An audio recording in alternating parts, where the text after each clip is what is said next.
hard 5:15 shutting down this room, so we may be continuing some of the questions and commentary on this talk over dinner. Dinner plans. Gene, are you in here? Okay, we do have dinner plans. No. Do we have a shuttle to get to dinner? No, we.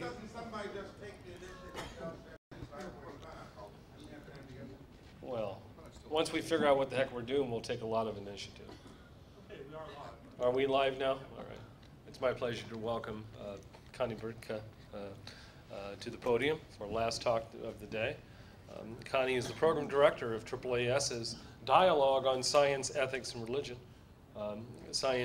Connie comes to this position with a background in geology, I believe, an ASU grad in 1991. 91? 91, yeah. So, please join me in welcoming Connie to our workshop. Thanks. I actually spent many years studying the Martian interior. And I like to say I studied Mars before Mars was sexy, and that means before the Martian meteorite. Thanks a lot for inviting me to this. I have so enjoyed sitting here listening to the talks. And there's plenty I would have liked to have said, but I decided not to be greedy and wait my turn because I know most of what I would have added I get to say now. I think I should also tell you that in addition to my PhD is in planetary science, but I also have a master's degree in theology, which I really got into because I was interested in the interaction between science and a religious public, particularly around planetary space issues. So you can see how this conference is particularly interesting for me. All right, so when I thought about what exactly would I present on my assigned topic, religion in the solar system, I thought the first thing I'll do is go back and look and see what John Cobb Jr. had to say to the space science community 20 years ago. Now, if you don't know who he is, he's a well-respected liberal theologian, and he wrote the contribution to this work 20 years ago, Theology in Space. Now, don't shoot the messenger, but what I discovered is that although in principle he was not opposed to space exploration, the question for him as a Christian theologian, and I know it's one that you're all familiar with, was whether or not space exploration should merit a high enough priority to claim resources that be put somewhere else. And particularly for him, the other place was committing resources to sustaining the Earth's present biosphere. Now, I have to tell you, when I sat down to begin this work, it was on the very day that the Intergovernmental Panel on Climate Change report had just come out.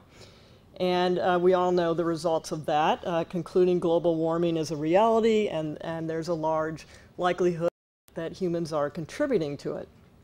And it occurred to me, I mean, literally, I read this in the morning. I read Cobb's piece in the afternoon. And I realized that certainly the space science community, as well as the scientific community at large, is going to be asked to answer the same question that Cobb raised 20 years ago, and maybe even with more urgency. And something else, which is apparent to all scientists and science educators who devote a lot of time to specifically trying to engage the public and communicate science to the public, it's very clear that the relationship between science and society has become increasingly strained as new scientific knowledge and technologies unavoidably intersect with values and beliefs. So, who are the guardians of values and beliefs? Well, religious communities have been, in far as those values and beliefs are guided by a particular religious tradition. Now, don't get all upset. Of course, I realize that religion is not the only source of values or beliefs. But that said, let's look at religious affiliation in this country. We're going to talk about this survey a little bit in more detail later. 2006, Baylor Institute for Studies of Religion, new data on U.S. religious And let me just say for now that the focus of this survey was on trying to accurately sort individuals into religious traditions. So what do you find? With the exception of this 10.8%, 89.2% of the US population is affiliated with a religious tradition, and the most prominent, which is all of these folks here, is Christianity. So it's no surprise that for the 1986 volume, Beyond Spaceship Earth, a Christian theologian was invited to comment on theology in space. Now, with that said, let me tell you what I want to do. I'm going to begin by summarizing Cobb's arguments. But then what I want to do is discuss changes in the US religious landscape over the last 20 years, and also at least one development in terms of space exploration. And ultimately, the question I want to bring us to is the last one, which I think just plays off very nicely with some of the discussion we were having at the end of Margaret's talk. How might the scientific community engage religious communities effectively, recognizing that we will need to consider the insights of these communities as we explore the solar system? Now, a few differences between and Cobb. I told you he wrote his article from the perspective of a Christian theologian, particularly a process theologian, which is a very liberal religious perspective. I'm speaking from the perspective of a scientist who has probably an unhealthy interest in public engagement. I'll say that because it led to 12 years in seminary on a part-time basis. I consider myself a theologian. But certainly the experience of attending seminary part-time over 12 years, along with my work as director of the program of Dialogue on Science, Ethics, and Religion at AAAS, has allowed me to gain a greater understanding of the concerns of religious communities, particularly those that are different from my own. And I've tried to grasp the varied resources that contribute to and Christian religious belief in particular. And I should also tell you that at AAAS, I organized a multidisciplinary workshop to specifically look at the philosophical, ethical, and theological implications of astrobiology. And certainly that experience has been very influential for the subject at hand. Now, another difference between Cobb and me, I chose the title of my to reflect the fact that, unlike Cobb, I'm more interested in religion than theology. So what do I mean by that? What's the difference? Theology is concerned with the existence and nature of God and God's relationship to humans, and specifically a systematic and rational clarification of faith. Now, as I'm using the word, religion is a set of communal beliefs that characterizes a tradition, ideally resulting from the application of a theology. So think about it this way: if theology is the noun, religion is the verb. The first is concerned with knowledge about God, the other with applying that knowledge. So religion ends up often being more challenging to the scientific community, more challenging than theology, because it moves beyond an of beliefs about the supernatural, which the majority of the scientific community will freely admit science has no ability to comment on. But religion moves beyond that to action or deliberate inaction based on those beliefs. So why should scientific communities be concerned about religious communities? Well, from a practical perspective, I would suggest that we have no choice. We are answerable to a religious public. From a personal perspective, I'm not opposed to the idea of valuing religious insights. I think they help bring a clarity to the why of choosing a particular course of action, and perhaps especially when more than one why or why not exist. So, what did Cobb have to say? He began his discussion with the question, where is Earth situated with respect to the whole? He put the question in context and suggested that the answer and even the validity of asking the question depends on who's doing the asking. And he argued that from an Eastern perspective, the question might be viewed as irrelevant.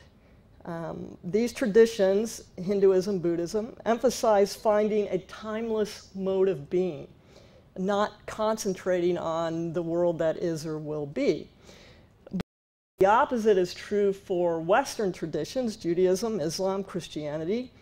Hope isn't placed in finding a timeless mode of being, but in the playing out of history that culminates in a future promise fulfillment. So from the perspective of Western traditions, Cobb would argue that the question posed above is very significant. And if your emphasis is on the historical, you can start off right away with two contrasting options. You might conclude that it's humanity's responsibility to explore space because as far as we know it, we're the sole locus of knowledge. But then again, as far as we know it, the Earth may be unique in its ability to support complex life. So our top priority should be to preserve and protect it. So this tension between exploration or preservation and protection is the focus of Cobb's discussion. And as a Christian theologian, the very first thing he does is recast that tension in terms of two themes that are common to Christianity: advancing domination of nature. And don't get hung up on the word domination, but in this context, that's where you would put advancing science and technology, advancing knowledge. And the other category is a suspicion of human power. So there we have them. And the first thing he does is turn to biblical literature to explore this tension. And he notes, for example, that where the Bible portrays human beings as special, okay, dominion over nature, but at the same time speaks of a vision that includes a salvation for all of creation. What else? He reminds us about the story of the fall and the Tower of Babel. The first is a warning against obtaining knowledge, and the second against human pride. So then how does he, from a Christian perspective, speak to that tension? He suggests that when we try to find the right balance between a suspicion of human power and an advancing domination of nature, our choice is really between erring on the side of idolatry or erring on the side of demonism. If we put all our weight on a suspicion of human power, we're erring on the side of idolatry because from a Christian perspective, creativity is divine. And if you think of advancing domination of nature as really the advancement of science, and science is a creative act, if you err on the side of being overly suspicious about that, you're guilty of idolatry. However, if you err on the other side and put all your weight on advancing the domination of nature, particularly with goals that are self-serving, you're guilty of a distortion of creativity or demonism. Cobb decides that the risks of demonism are greater than the risks of idolatry. And so from a practical perspective, he advises that we err on the side of idolatry. That is, for our context, taking a very cautious approach towards the advancement of science and technology. And when applied to voting for or against space exploration, particularly keeping in mind the expenditure of resources, his approach results in a vote against space exploration. Now he goes on, and I'm not going to do it here, but he goes on to develop the idea that ultimately what he's doubtful about is that knowledge and technological advancements obtained will be used for the benefits of living creatures in general. And he's very critical of a connection between advancing technology and first world economies that ultimately promote increasing production and consumption.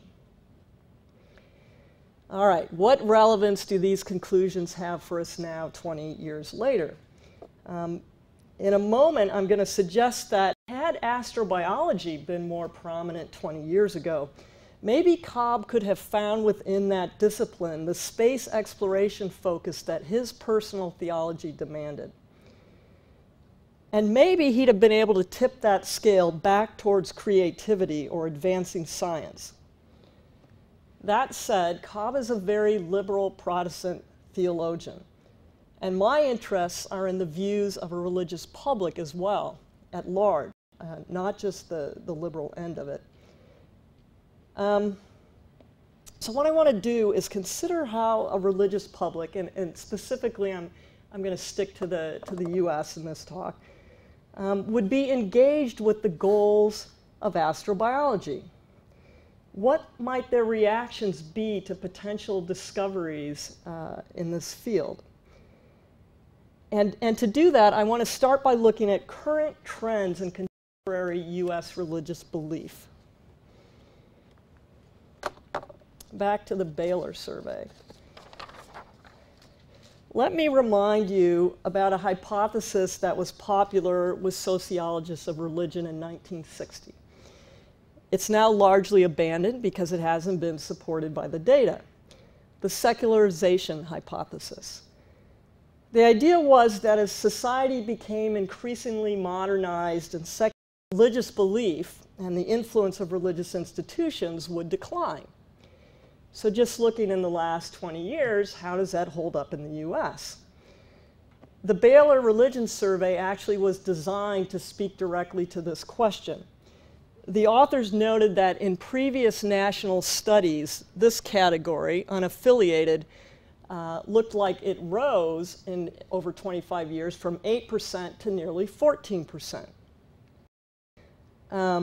They question that because previous studies asked people to identify which denomination they belong to.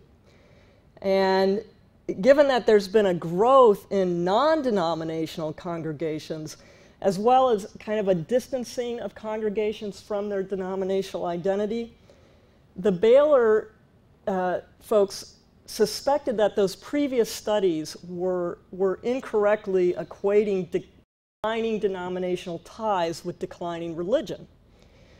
So what they did in their survey was ask people not only what denomination do you belong to, but they also asked for the address of the place of worship, the name and address, so that they could look at it for themselves and decide if it belonged into one of their denominational categories. And when they do that, they find that only 10.8% of the US population is religiously unaffiliated, not the over 14% of previous surveys, and also that that 3% falls into evangelical Protestantism. And we're going to talk about this more in a moment too, but of this 10.8%, 63% report believing in God or some higher power. Religion is not in the decline in the US. And I'll just say it's experiencing growth that is not unlike that found in other parts of the world, namely an increase in evangelical Protestantism, charismatic Christianity, and spirituality. Let's take a closer look at the spirituality. These are the results of a 2006 Gallup poll compared to those in 1999, indicating there is a significant increase in the number of people who refer to themselves as spiritual. When over 1,000 US adults were asked, which of the following statements comes closest to you describing your beliefs? You are religious.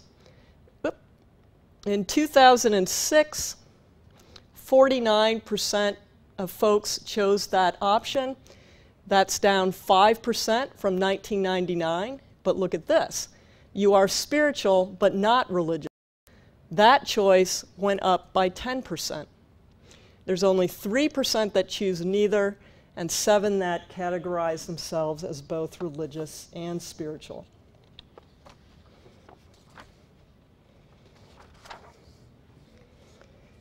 When asked more specifically about their beliefs, 82% reported believing in God. 13% chose belief in a universal spirit. So that means that of these 40%, well over half, 26%, who choose to describe themselves as spiritual but religious, still report believing in God. They're theists. Now, I mentioned that evangelical Protestantism, charismatic Christianity, and spirituality are on the rise, but I didn't define any of those terms. So let me do that. Evangelical Protestantism is characterized by a view of the Bible as an authoritative account of salvation history. And it places an emphasis on individual salvation being obtained through a personal relationship with Jesus Christ. Now, Linda Woodhead, who's a leading scholar on Christianity, has shown that in the West, there's currently a shift within evangelicalism away from a biblical pull towards a experiential pull. And she attributes that to the growing influence of charismatic Christianity. And you see it in Catholicism as well. What is charismatic Christianity?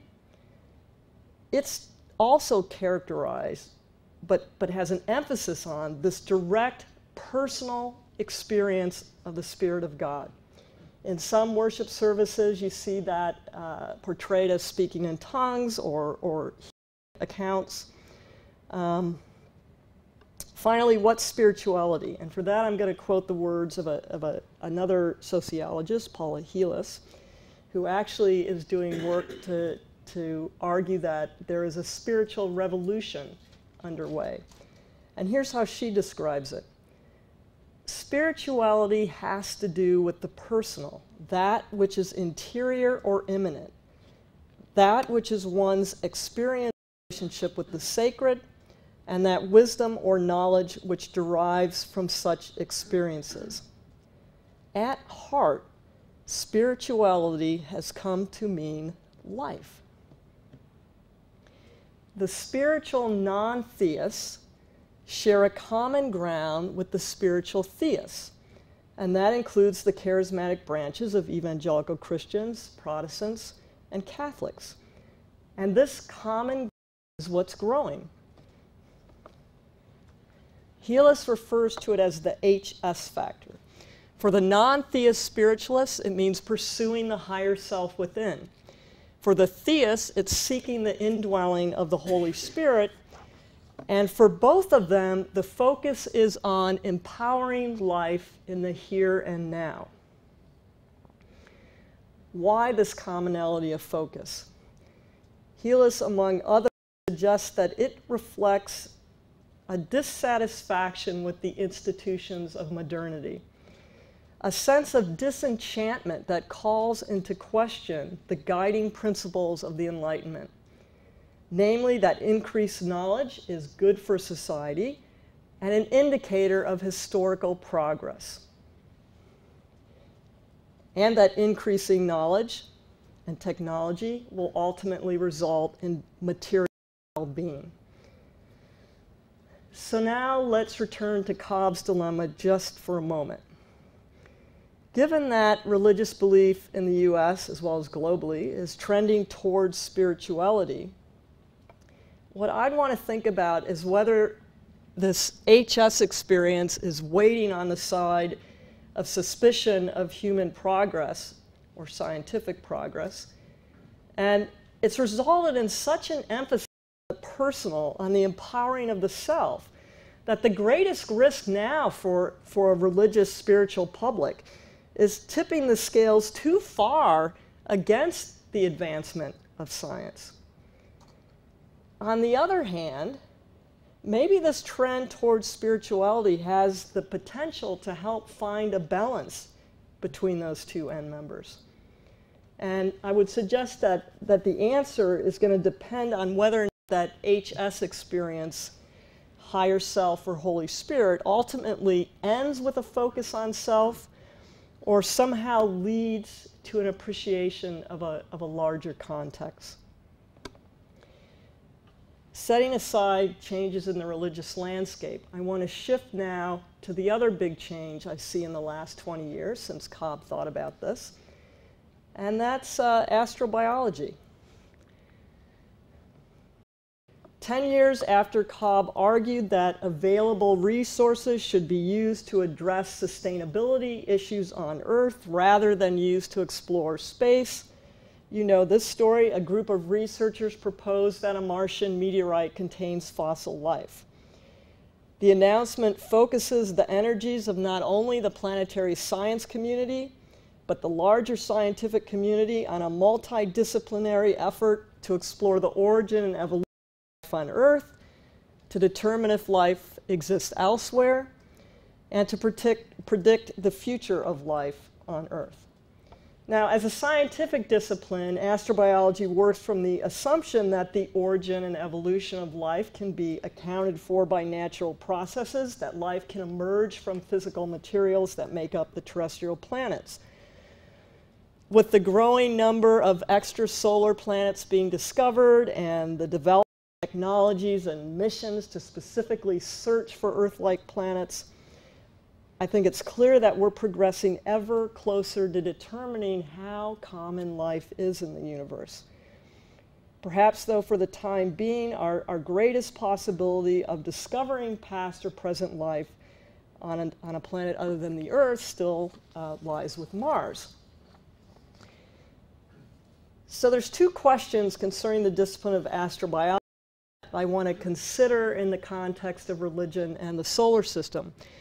And the first is whether or not it might provide an answer, at least partially, to Cobb's criticism that we must not divert resources away from sustainability issues. And the second one, which is a lot more trickier, I think, is can it be a bridge to engaging a religious public that describes itself as spiritual? In regards to the question, very briefly, as I understand it, astrobiology is all about life, including life on this planet. It has as one of its primary objectives an understanding of the future of life, including on this planet. It has encouraged an exploration of terrestrial life in extreme environments, and it's contributing to our understanding of ecosystems. We just heard Chris talk about in regards to the future of life on Mars, and specifically the possibility of either creating an ecosystem on that planet with Earth life or encouraging a dormant one to thrive. The field has the potential to teach us even more about the environments required for life to thrive. I would suggest that the very focus of astrobiology on the study of life should make it a good candidate for funding. If an important measure of that funding eligibility is the potential for the investment to contribute to the scientific knowledge necessary to actually address some of the issues that Cobb raises about preservation and protection.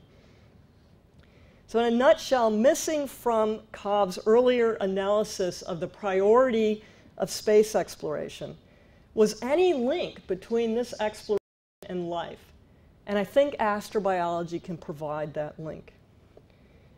Now the second question, can it be a bridge to a religious public? How would the goals and potential discoveries of astrobiology be viewed by those subscribing to a theistic spirituality? Specifically, the increasing number of charismatic Christians. Now, as a group, they're going to place more emphasis on interpreting the Bible as an authoritative historical document than our mainline communities. So we'd expect that any discovery that bears on the origin and evolution of life or a second Genesis on Mars is going to be a tension point for these communities. The same is going to be true for conservative evangelical communities, whether they describe themselves as spiritual or religious. But I just insert here, don't assume that all charismatic Christians or evangelical Christians are fundamentalists. They're not. They have a range of beliefs in terms of how literally you interpret the Bible. And also let me say, I don't have a tension point marked for mainline communities, but for more liberal charismatic communities and more liberal evangelical communities, their issues are going to be the same. mainline communities, and that is in regards to origin and evolution and second Genesis. They're going to be asking, what role did God play in an original life that arose naturally? Put another way, how does God act in nature? So basically what I'm trying to say, and I've already heard us several times refer to fundamentalists, the theological questions go a lot deeper than interpretations of the Bible. And there's serious theological work that remains to be done, and it's being done largely in liberal mainline Christian circles. But here's something to think about. The very nature of charismatic Christianity, maybe actually spirituality in general when it comes to theistic spirituality, with its focus on individual experience at the expense of institutionalized doctrine, I think will be counterproductive in terms of building a theological framework that actually incorporates what science has learned about the world. So in that regard, in terms of bridge building, I think spirituality can act as a con because its focus is on the self and not on incorporating science into theological doctrine. Doctrine just isn't the issue for charismatic Christianity, let alone science. Now, for future of life questions, I've left a question mark here. It might appear that those are irrelevant questions for Christianity in general, because biblical accounts of history promise future salvation. But on the other hand, if you interpret that category in terms of creation care, sustainability issues on earth, it will resonate with both liberal and more conservative Christians. And we see evidence of this by the recent agreement between prominent evangelical leaders and the scientific community to work together on environmental issues. Now, I've just put up all these tension points, but I have to say I'm still very intrigued by this identification of spirituality with life. And what that might imply for a research and exploration program focused on life. Is there a possible bridge here? And certainly for non-theist spiritualists, small percentage, 13%, spirituality can work as a pro in terms of encouraging engagement with science. And for that, I would turn you to the works of Ursula Goodenough, The Sacred Depths of Nature. Her main premise is that a modern understanding of nature can give rise to religious emotions, and she defines those as shared cosmology and shared morality. Through the story that science tells about the cosmos with an emphasis on the interconnectedness of life, she argues that a planetary ethic may emerge that can provide guidelines for addressing global concerns. But can the same be true for theist spiritualists whose worldview stems from conservative Christianity? And last night we briefly, I actually hadn't seen the book, I've heard about it, that's being sold in the Grand Canyon gift stores. And it was suggested that there was actually a model put forward for how we present science, and maybe that would take care of our issues. I wish it were true, but I know it's not. And what I'm going to suggest is maybe the answer depends on how as a scientific community we approach these individuals and communities. It's not just about coming up with a model to present the science. When we speak as scientists and science educators, we desperately try to help people understand what science can do and what it can't do. The nature of science, and those are important messages that we need to keep conveying. But obviously I think that another approach has its time and place, and that's one that looks for dialogue and interaction. And it requires that perhaps we be able to listen in a new way. And I'm going to illustrate that with one of my favorite quotes from the Washington Post magazine in January 2006. The cover of that edition read, "Darwin versus God, What the War Between Evolution and Intelligent Design is Really About." Now, this author interviewed students, teachers, and scientists for this story, both pro and anti-evolution. And I believe he expresses quite nicely why, as a scientific community, we need more than a contrast approach in dealing with science and religion. If intelligent design advocates have generally been blind to the overwhelming evidence for evolution, scientists have generally been deaf to concerns about evolution's implications. I think we are correct in helping people understand that science can't by itself answer all the questions, particularly about meaning. But that's all we can do. If all we can do is adopt this contrast approach without a broader conversation, I'm concerned that we are suggesting that what science has learned about the world, what the world is, has no relevance for our thoughts about what the world means. Are we condoning a focus on life as an interior experience disconnected from the larger context? So I think we do need to be proactive in encouraging that the larger philosophical and cultural issues are discussed, and that what science has learned is part of that discussion. Certainly in what Margaret just presented, we seem to have the opposite problem. We haven't found a way to bring in the larger conversation. But when we do that, when we enter that discussion, I think it's going to become very apparent, if it's not already, that science is only one component, if that many people bring to the table when they develop their worldview. And we're not going to change that, and we shouldn't. So besides speaking clearly about the nature of science and listening carefully to what people have to say to that, what do I think we need to do? I think we need to bring a friend to the conversation.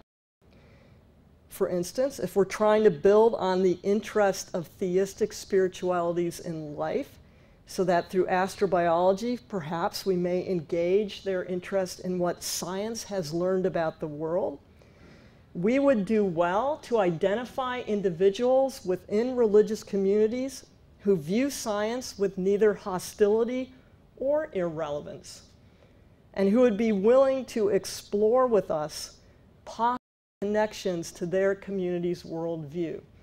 Essentially, what I'm saying is that the scientific community can't do this alone. We really need to find some colleagues in the religious communities, both liberal and conservative, who share our concerns about science not being taken seriously, and work with them to figure out how to reach their communities. And I'll end with this thought. Securing a religious public support for space science research and exploration so that it merits a high enough priority to claim resources is certainly vital.